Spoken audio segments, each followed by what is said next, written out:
This happened over the course of 3 or 4 years when I was a kid. I can't remember exactly when I got the first one, but I started having this recurring, half-lucid nightmare maybe once every couple of months. From what I can remember, here's how it would go. I'd be lying down in bed, only the view wasn't from my first-person perspective. Instead, I'd be looking down at myself from the ceiling, like I was viewing my own bedroom through a security camera feed. The out-of-body dissociation always freaked me out. I'd try to float or swim towards my body, but I was never able to move beyond swiveling my head to look around the room. I was half lucid, so I knew it was a dream, but that didn't make me any less scared. After calming myself down, I'd start noticing strange things about my bedroom. For one, the digital clock on my nightstand would always be counting in reverse. That was typically the first strange detail I'd notice. And once I noticed that, I'd start seeing other weird stuff. There were these drawings taped to random spots on the walls and dresser, like crayon drawings you'd expect from a kid my age, but I had no memory of ever making them. I wasn't the type of kid who ever drew much, so it wasn't like I had just forgotten about them. They always showed the same thing, a row of people holding hands, all smiling, with one smaller figure who I can only imagine was me. They were always standing in front of a house with a blue roof, but I can't remember much more about the drawings than that. The other detail about the dreams that still sticks out to me is an old toy train of mine that was always sitting in a different spot on my bedroom floor, which was significant because I had lost that particular toy years prior. Anyway, after analyzing my room for a bit, I'd get this unexplainable urge to look out my bedroom window. I'd glance over, and as if it were on cue, a man would appear just a few inches from the glass. He had short gray hair and what looked like a cut on his left temple. That's honestly all I can remember about his face. He would watch me sleep for a few seconds and start clawing at the window like he was trying to open it from the outside. That's usually when I woke up. Sometimes I immediately ran to the window, and sometimes I was too terrified to even move. But I always ended up checking one way or another. I don't know what I thought I'd find. Maybe claw marks or a smudge from where his hand had been. But there was never anything there, or anyone for that matter. After the fourth time it happened, I finally told my parents. My mom told me that recurring dreams weren't that rare, especially at my age, and my dad chimed in to remind me that they were always just one room away if I ever felt scared. I nodded and acted like that helped, but it didn't. Not really. My dad could tell I was still scared, so he took me by the hand and explored the exterior of the house with me. There was no indication that anyone had been there. No footprints, no smudges on the window, nothing. Even so, that didn't calm my nerves as much as you might think. Keep in mind, this was about 1 year in, so I was having this dream roughly once every 3 months. It wasn't happening every night, not even close, but having the exact same dream 4 times definitely means something, which I knew even at that age. But after that 4th dream, though, they just stopped. For a while, at least. I went nearly 6 months without a single episode, and at some point, I let myself believe it was over. It all just kind of faded into the background, the way childhood fears tend to when life gets more normal. But then it came back. I have no idea what triggered it, but one random night, I had the dream again. Everything was exactly the same as I remembered. The clock, the drawings, the train, everything. But there was something different about that dream that was scaring me twice as much as the earlier ones had. I couldn't figure out what it was. Everything was following the exact same chain of events. But then, as I was looking around the room, I realized what it was. My bedroom window was open. As soon as I saw that, I woke up. There was a period of maybe 5 minutes where I couldn't move, complete and utter sleep paralysis. And it wasn't a passive sleep paralysis either. My brain was screaming at me to check the window the entire time, but I couldn't drag myself out of bed no matter how much I tried. On top of that, I felt significantly colder, as if cold air was blowing through my bedroom window, which I was convinced was wide open. Those 5 minutes were unlike any kind of fear I have ever experienced. All I could think about was how that man was moments away from climbing through my window, yet there was nothing I could do about it. When I finally regained control of my limbs, I forced myself over to the window, confirming that it was locked. I couldn't fall back asleep that night. I was too scared. I'm not sure how I was even able to function the following morning. Another couple of months went by, but I wasn't going to be fooled again. Every night before I went to bed, I thought long and hard about the dream and attempt to brace myself for having it again. I'm not sure if this logic tracks, but I was hoping that keeping the dream on my brain would help me not get too scared should I have it again. To my surprise, that technique actually worked. The next time I had that dream, I wasn't even half as scared. I didn't even bother checking the window after waking up. By the time I had it again, I was barely scared at all. Still, something about it lingered. Not in a scary way, but enough to make me want to bring it up to my parents again. Maybe it was the way I explained it, or maybe it was because I was slightly older. But for whatever reason, they actually paid closer attention this time. I tried to provide as much detail as possible, something I hadn't done before. As I was getting to my description of the man, my parents' demeanor shifted.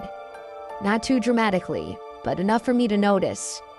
Specifically, it was right as I was telling them about the cut on his forehead. Before I could even finish, my dad cut me off and asked if I was sure about the cut. I told him I was, and he looked over at my mom like there was some unspoken detail that I wasn't aware of. I asked my parents what was going on, and they assured me that everything was fine. Not wanting to upset them, I didn't inquire further.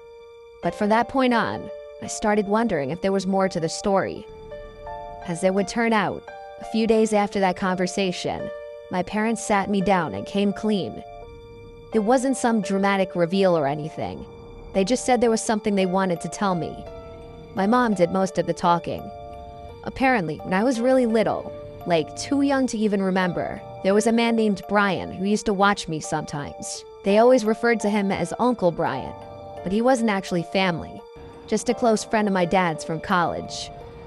I guess he was around a lot when I was a baby and a toddler, especially during the times when both my parents were working full-time. But something happened. My dad didn't give details, just said that there was a falling out between them. Bad enough that they completely cut ties. He said he forbade Brian from ever coming near our family again, specifically from coming near me again. That was the end of it. I asked what caused the fallout, but they wouldn't tell me. They just repeated that it had nothing to do with me, and that I didn't need to worry. The only other thing they told me, and this is what gave me a sick feeling, was that Brian had a noticeable scar on his forehead from a car accident he'd been in years before I was born. They didn't connect the dots out loud, but they didn't have to. I was old enough to make the connection myself. Later that night, after my mom had gone to bed, my dad lingered in the living room with me a little longer. I could tell he wanted to say more, like he hadn't been totally satisfied with how the conversation went earlier. After a few moments of silence, he told me his theory. He said he thought the dreams were my brain's way of processing something buried really deep. Some memory from when I was little, before I could even form full sentences. He mentioned how close I apparently used to be with Brian, how I'd cry when he left the house, how I always wanted him to be the one to read me to sleep. My dad said he couldn't think of any other way I'd know about the scar on Brian's forehead. I didn't know what to make of that. I had no recollection of this Brian person whatsoever. Even now, I still can't recall a single memory with him in it. I had no choice but to move on with my life, though, recurring dream or not. Another handful of months passed. I'm doing my best to describe the timeline as accurately as possible, but it's hard to remember exactly how much time passed in between each dream. That said, the frequency decreased after talking to my parents. I had the dream only once or maybe twice within the next year, but things took a very dark turn sometime in year 4. One night after waking up from the dream, I glanced over at my window, just out of habit, and this time, I actually saw something move. It was just a flicker, but I was 100% sure something had just moved from right outside my window. And just like that, all the fear I had spent years trying to prevent came rushing back. It was actually worse. I jumped out of bed and screamed for my parents, who took me very seriously. My dad sprinted outside on his bare feet while my mom held me tightly. Eventually, my dad came back and started whispering stuff to my mom. They told me to stay put while they called the police. I listened to them and stayed in their room, although I don't remember ever hearing any sirens or other voices besides theirs that night. My dad insisted everything was fine and that the police were going to take care of things. The next day, he confessed to me that he had seen what he thought were extremely faint footprints underneath my bedroom window. I asked him if he thought it was Brian, and he said that was impossible, since they had moved and Brian didn't know where we lived. My dad promised me that nothing bad was going to happen ever, and he would turn out to be right. I never had that dream again. My parents don't like talking about this incident, and I can see why. I'm still yet to get a straight answer out of them, but I've since stopped trying. What I can't wrap my head around is the sickening thought that every time I had that dream, there really was someone outside my window watching me. Was it really plausible that someone had been periodically stalking me for 4 years? It doesn't track, and I can't decide what's scarier.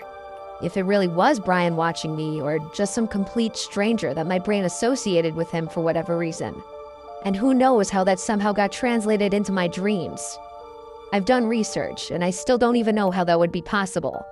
Maybe he was making a noise or something, and my brain picked up on it. I really can't say. What I can say is that I'm 95% sure my parents never called the police that night. That's something I will likely never get an explanation for. I'll most likely never get any answers regarding this experience since it happened so long ago. But if I do, I'll send an update.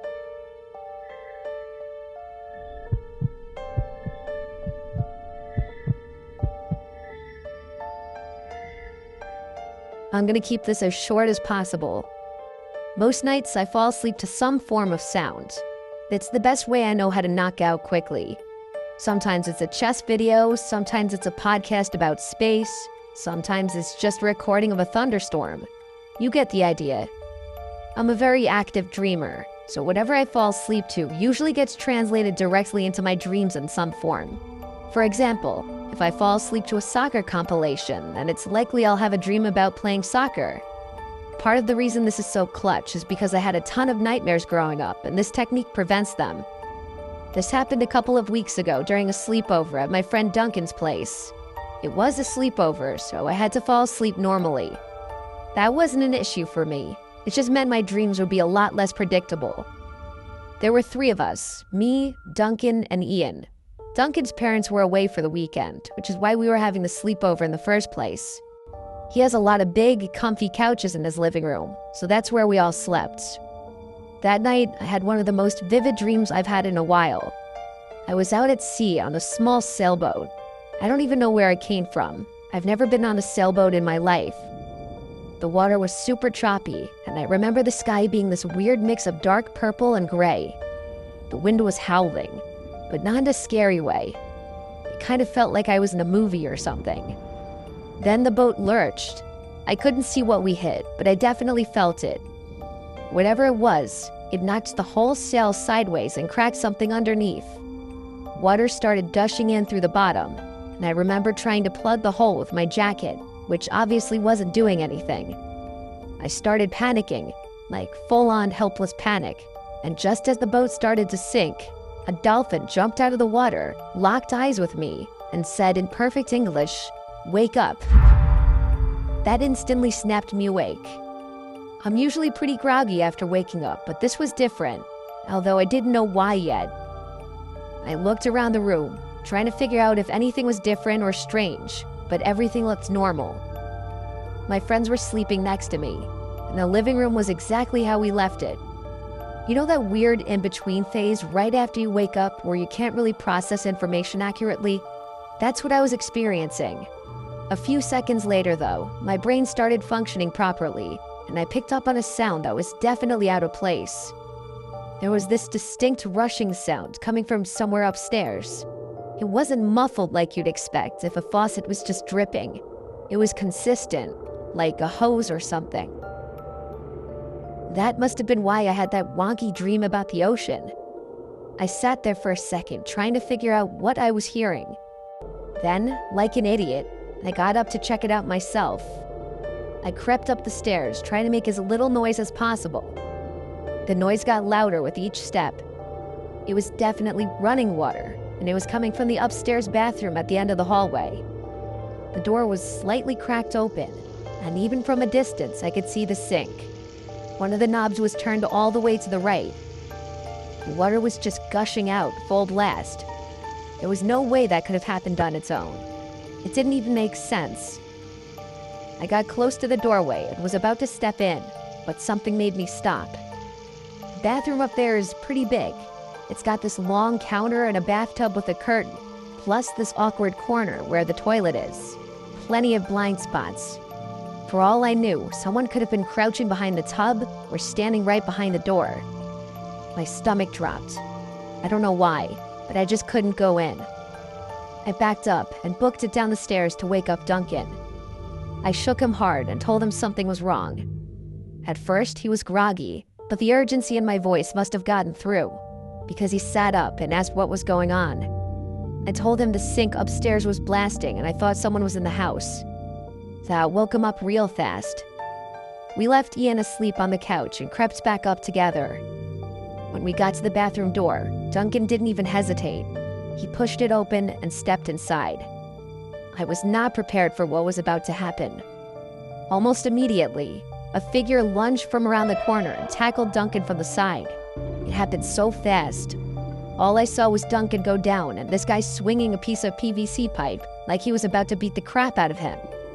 I didn't think. I just threw myself at the guy, trying to get him off Duncan. We both piled on him and wrestled him to the floor, but he was bigger than both of us. It was pure chaos. Eventually, the guy broke free and bailed, shoving both of us to the side and sprinting for the stairs. By the time Duncan and I made it to the porch, he was gone.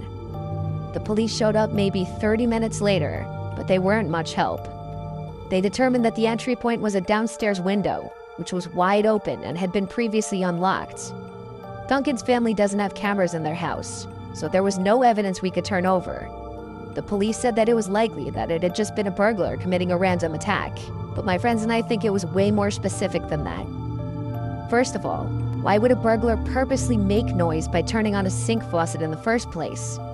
Yeah, it was obviously a trap to lure someone upstairs, but what was the point if he was trying to rob the place? This makes me think he had a more sinister intention, one I can't fully explain. Duncan is convinced that whoever broke in knew his parents were out of town and had expected only one person to be there that night, him. If that's true, then I can only imagine that whoever had broken in intended on seriously injuring or killing Duncan. I don't even like to think about what would have happened had I gone in that upstairs bathroom by myself.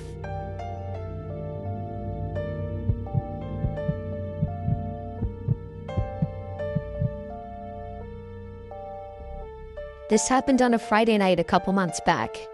My girlfriend's parents had planned a weekend trip out of town, some kind of anniversary thing, I think. So naturally, my girlfriend Bonnie invited me to stay at her place. Normally, her parents are pretty strict, and sleeping over in her room is definitely off limits, but since they'd be gone the whole weekend, we figured it wouldn't hurt anyone. Bonnie lives in one of those suburban neighborhoods where every house looks the same, quiet enough that by 10 o'clock it always feels deserted. Honestly, that place creeps me out a little whenever I leave late at night, so I was relieved at the thought of just staying put for once. I showed up around 8, brought snacks, and we watched a movie. The usual stuff. Bonnie's room is on the second floor facing the backyard, and from her window, you can just barely see into the dense line of trees that borders their property. They don't have much exterior lighting, so at night it's pitch black out there, like looking straight into a void. Bonnie has a queen-size bed, so we both had plenty of space, enough that we could stretch comfortably without crowding each other. I'll skip the rest of the irrelevant stuff. We eventually turned off the TV around midnight and drifted off. I don't remember falling asleep, but I vividly remember the unsettling dream that followed. Now, before I tell you about it, I want to say one thing. I've only had a false awakening dream a couple of times in my life before. This night was one of them. For anyone who's never had one, it's a really strange and almost transcendent experience. Dreams like the one I'm about to describe are actually the main reason I believe there are things in this world beyond those that we can see. In the dream, I woke up abruptly to the unmistakable sound of a door slamming shut somewhere downstairs. Before I could even process it, rapid footsteps started racing up the stairs. Without hesitation, I shot up in the bed with the intention of intercepting whoever had broken in. but something stopped me. Bonnie's room looked identical to how it had looked when we went to sleep. Every detail exactly as it should have been, except for one thing. One thing that I could still picture in my mind's eye even now. A thin yellow glow spilling into the bedroom from the crack beneath the bedroom door. It was just a sliver of light, but for some reason, I couldn't tear my eyes away from it. All my confidence was gone. My vision began tunneling into this little bar of light as everything else started fading to black. The footsteps made it up the stairs and started storming towards the door, but I couldn't do anything about it. I was frozen. And then, silence. I was still fixated on the light below the door when the voices started. At first, it was just one voice, a woman's voice, saying all sorts of nasty things about me. Insults about my appearance, my outlook on life, my future. But then things started getting more personal. It knew things about me, deeply personal things I'd never shared with anyone, not even Bonnie.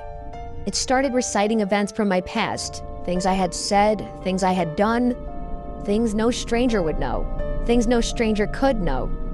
One voice became two became three, and before I knew it, there were 100 voices tormenting me with my darkest, most repressed secrets. It genuinely felt like the darkest pieces of my brain were being dragged out of my head and thrown under a microscope. I couldn't take it anymore. I threw off the covers, bolted across the room, and swung open the bedroom door, ready to confront whoever was harassing me. But the instant the door opened, every light in the house snapped off, and I was plunged into pure darkness. The voices stopped, and the air turned ice cold, sharp enough to sting my skin, and for a split second, it felt like I'd stepped into another world entirely. I stumbled backwards in a disoriented haze until I found the bed, then scrambled under the covers like I was 6 years old again. And then I woke up. Only I was still dreaming at that point. I just didn't know it. I sat up slowly, obviously still scared, but trying to reassure myself that the nightmare was over. But to my horror, when I looked at the bedroom door, I saw that same beam of light pouring into the room. And then I heard it. The downstairs door slamming shut again, followed by those same frantic footsteps stomping up the stairs. The entire sequence replayed itself with agonizing precision.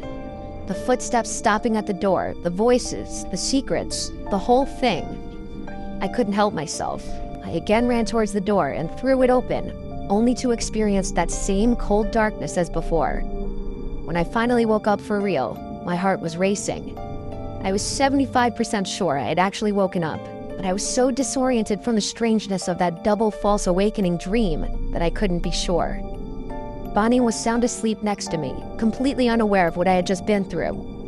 That's when I knew I was awake for real. In my dream, I hadn't even thought to look over at the other side of the bed. I started to relax, but when I sat up to look at the bedroom door, I damn near screamed.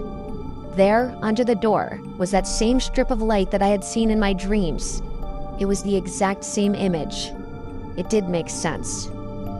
Bonnie and I were alone, and every single light in the house was supposed to be off. For a second, I just stared, unsure of what to make of what I was seeing. But then I heard footsteps downstairs, clear as day. Someone was inside the house. Right away, I knew we were being robbed. Without another thought, I pulled out my phone and discreetly called the police. After telling them what was happening, I tiptoed over to the door just to make sure it was locked. Then, I crept back to Bonnie and gently woke her up, putting my hand over her mouth so she wouldn't accidentally make a noise. She didn't scream or anything when I told her, which was a huge relief. It felt like forever, but after a few tense minutes, the police arrived at the house. Things got loud downstairs. The police actually kicked in the front door, and there was a bunch of shouting. When I felt like it was safe to do so, I went downstairs just in time to see two masked men being ushered into a police car in cuffs. I talked to the officers for a bit and thanked them before going back upstairs. It was late, but Bonnie's parents rushed back from their trip early once they heard what had happened. They weren't even mad that I had stayed the night. After hearing my story, they were actually grateful. About a week after that, Bonnie called me with more information. The officers told her parents that the two men who had been arrested admitted to breaking in because they'd seen a Facebook post about their trip and didn't think anyone would be home. As odd as it sounds, thinking about the actual break-in doesn't bother me all that much. The reason I can't get this experience out of my head is because of that damn dream. I can accept that the noise of the break-ins made its way into my head somehow. That part's fine. But what I don't understand is the actual content of the dream. Bonnie thinks I have some unresolved demons lurking somewhere in my subconscious, but I don't like thinking about that possibility. And as for the door, I was lying down, so I wouldn't have been able to even see the door, let alone conjure up a perfect image of it in my head. I really don't know what to make of that, but that strip of light is something I see all the time. I can literally see it in my head now. I don't even have to be closing my eyes, which is even more troubling. It's not like it's obstructing my vision or anything, but it's always there in the back of my mind. I'm sure that image will go away eventually, but part of me is worried that it'll be seared into my head forever.